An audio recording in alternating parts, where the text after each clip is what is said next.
রাধে রাধে। ওম নমো ভগবতে বাসুদেবায়। ওম নমো ভগবতে বাসুদেবায়। ওম নমো ভগবতে বাসুদেবায়। শ্রীমদ্ ভাগবত চতুর্থ স্কন্দ পোষণম অষ্টম অধ্যায়। ধ্রুব মহারাজের গৃহত্যাগ ও বনগমন। শ্লোক ৬৬। ঐপ্যনাতম বনে ব্রহ্মণ মাস্ম অদন্তি অর্বকম বিকাহ শ্রান্তম শয়নম সুদিতম পরিম্লানম কাম্বুজম। অনুবাদ: হে ব্রাহ্মণ, আমার পুত্রের মুখমণ্ডল ঠিক একটি পদ্ম ফুলের মতো। আমি তার বিপজ্জনক অবস্থার কথা চিন্তা করছি। সে অরক্ষিত এবং সে হয়তো অত্যন্ত ক্ষুধার্ত। বনের কোথাও সে হয়তো শুয়ে আছে এবং নেকড়েরা তাকে খাওয়ার জন্য হয়তো আক্রমণ করেছে। শ্লোক ৬৭। অহমেব তদৌরাত্মম স্ত্রীজিতৈষ্য উপধারয় ইহু অঙ্কম প্রেম নারু রুক্ষন্তম নৈব নন্দম অসত্যম। অনুবাদ: আয়, ভেবে দেখুন, আমি আমার স্ত্রীর কত বশীভূত।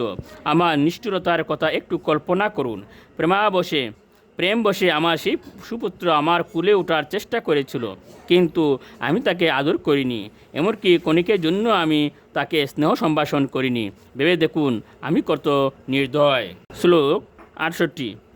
নারদুবাচ মা মা শুচঃ সতনয়ম দেবগুপ্ত বিষাম্পতে তৎপ্রভাবম অভিজ্ঞায় পাবিঙক্তে ইয়সু জগৎ।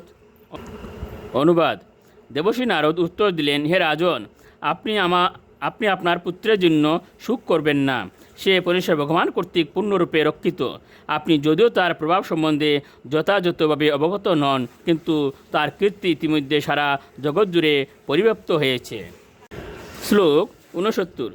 সুদুষ্করম কর্ম কৃত্যা লোকপালৈরপি প্রভুঃ ওই সত্য চিরত রাজন যশ বিপুলয়ম স্তব। অনুবাদ: হে রাজন, আপনার পুত্র অত্যন্ত সুযোগ্য। সে এমন কার্য সম্পাদন করবে যা মহান রাজা এবং ঋষিদের পক্ষেও অসম্ভব।